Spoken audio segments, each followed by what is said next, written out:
Good morning, students. Today I am explaining about how you can score 80 by 80 means 100% marks in science. Science में 3 part हैं, physics, chemistry and biology. Science के 3 part होंगे, physics, chemistry and biology. ठीक है, तो आपको क्या करना है कि तीनों को बैलेंस करके चलना है. ये नहीं कि आपका फिजिक्स बहुत अच्छा है तो बायोलॉजी नहीं हुआ तो कहीं तो मार्क्स छूटेंगे, तो मार्क्स छूटने नहीं चाहिए. ठीक है, तो अब मैं तो फिजिक्स की टीचर हूं, तो फिजिक्स के बारे में तो मैं बताऊंगी कि फिजिक्स में क्या करना है आपको कि कॉन्सेप्ट क्लियर होना चाहिए. सपोज कि अगर आपका कॉन्सेप्ट क्लियर है, ओम्स लॉ आपको पता है, तो ओम्स लॉ अगर पता है तो ओम्स लॉ क्या बोलोगे कि V is to I R, ये आपको याद है. लेकिन अगर पूरा डेफिनेशन रट्टा मार के नहीं, कॉन्सेप्ट क्लियर होना चाहिए, आप लिख लोगे, रट्टा मारने की जरूरत नहीं. ये आपने देखा है V is to I R, तो इससे आप लिख सकते हो कि अच्छा ये जो है इसका V प्रोपोर्शनल होगा, क्योंकि R तो कांस्टेंट है. कैसे पता चला R कांस्टेंट है?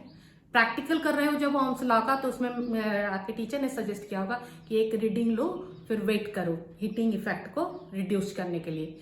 2 रीडिंग लो, मतलब रीडिंग ये नहीं कि लगातार 10 रीडिंग हम कंटिन्यूस ले लेंगे तो वेरिएशन आ जाएगा, और वेरिएशन आएगा तो स्ट्रेट लाइन V और I का ग्राफ नहीं आएगा. ठीक है, तो यहां से हमने देख लिया कि अब ये हमको याद है, तो इसके अकॉर्डिंग हम लिख सकते हैं कि applied potential difference is directly proportional to the current.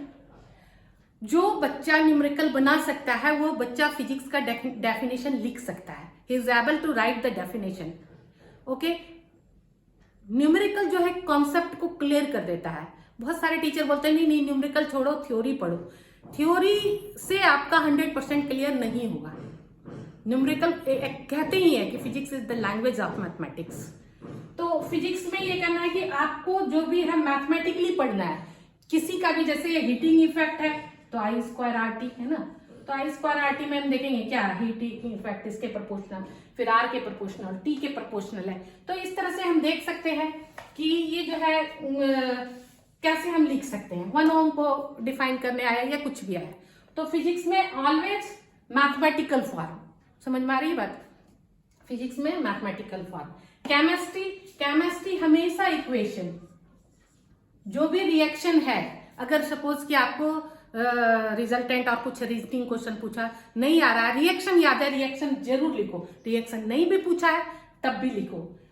दूसरी बात, फिजिक्स केमिस्ट्री में एक बहुत इंपॉर्टेंट बात है कि हमेशा जो है एक्सेप्शन से क्वेश्चन होता है. जैसे कि all the metals are solid at room temperature except mercury, तो क्वेश्चन कहां से आएगा? मर्क्यूरी से आएगा. जैसे ग्रेफाइट एक्सेप्शन में, तो ग्रेफाइट से क्वेश्चन आएगा. मतलब जो भी एक्सेप्शन में है उससे क्वेश्चन आते हैं. और केमिस्ट्री में पहचान कौन बहुत होता है, कुछ दे देगा, एक रिएक्ट कोई भी है कंपाउंड, उसके साथ रिएक्ट करके ये बनाता है. तो आपको रिएक्शन पता होना चाहिए कि अगर ऐसा दिखता है रिएक्शन, ऐसा होता है, ऐसा कलर आता है, अगर ऐसे गैस निकलता है तो वो होगा कौन, पहचानने की. पहचान कौन? केमिस्ट्री. बायोलॉजी में करना क्या है कि जो भी पढ़ो वो ना फ्लो चार्ट से पढ़ो. फ्लो चार्ट की और फंक्शन डायग्राम बनाओ, फंक्शन एंड फ्लो चार्ट. जैसे सर्कुलेटरी सिस्टम ही है तो ब्लड पहले कहाँ गया, फिर कहाँ, फिर कहाँ, फिर कहाँ, फिर कैसे कैसे इसका फंक्शन. ऑलवेज डायग्राम ड्रॉ करो एंड सारे पार्ट का फंक्शन पढ़ो. इससे आपका बहुत अच्छी से तैयारी होगा बायोलॉजी में. ठीक है, ये नहीं कि एक क्वेश्चन पढ़ लिया कि चलो कैपिलरी का क्या है, या एक किसी का पढ़ लिया, फिर दूसरे में तो आप फंस जाओगे ना. इसीलिए आप पूरा ही फंक्शन पढ़ो बायोलॉजी में विथ डायग्राम. डायग्राम नहीं भी पूछा है तो भी बनाओ. ठीक है, तो ये तीनों सब्जेक्ट का आपका हो गया पढ़ने का. ऐसे पढ़ोगे आप तीनों सब्जेक्ट.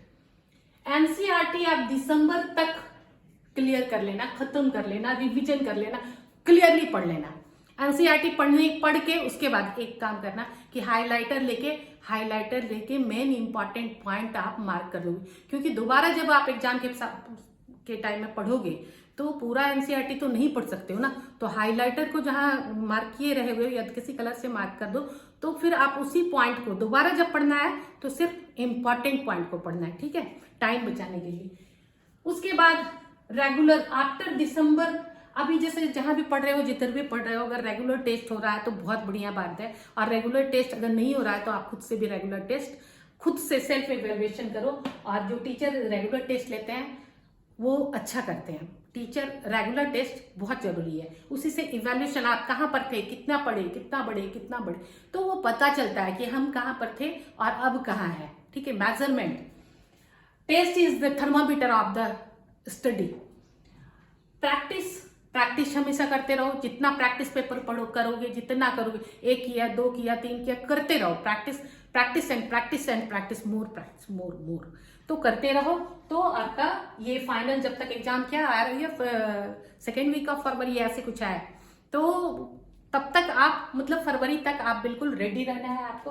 तो आपको 100% मार्क्स साइंस में आ जाएंगे, 80 में 80 बिल्कुल आएंगे। और सबसे बड़ी बात कि सबसे पहले ये सोचना शुरू करो कि मुझे 80 लाना है। सब ठीक है, सबसे पहले सोचना शुरू करो कि मुझे 80 लाना है। जो जैसा सोचता है और जैसा करता है वो वैसा बन जाता है। तो जैसा सोचता है, ये पहला सेंटेंस है, और जैसा करता है दूसरा सेंटेंस है। तो पहले सोचना शुरू करो, उसके बाद करना भी शुरू करो। सोचना तो बहुत बच्चे सोचना शुरू कर देते हैं कि मुझे 80%, मुझे 100% चाहिए, मुझे 100% चाहिए, लेकिन फिर वो करते नहीं है। वो करते हैं तैयारी 60% का और चाहते हैं मार्क्स 80, 90%, 100%। नहीं, आप पहले डिजर्व करो देन डिजायर। ठीक है, तो बेस्ट ऑफ लक। और मेरा वीडियो देखते रहो, और अगर मेरा वीडियो आपको पसंद आता है तो please subscribe it. Okay, thank you.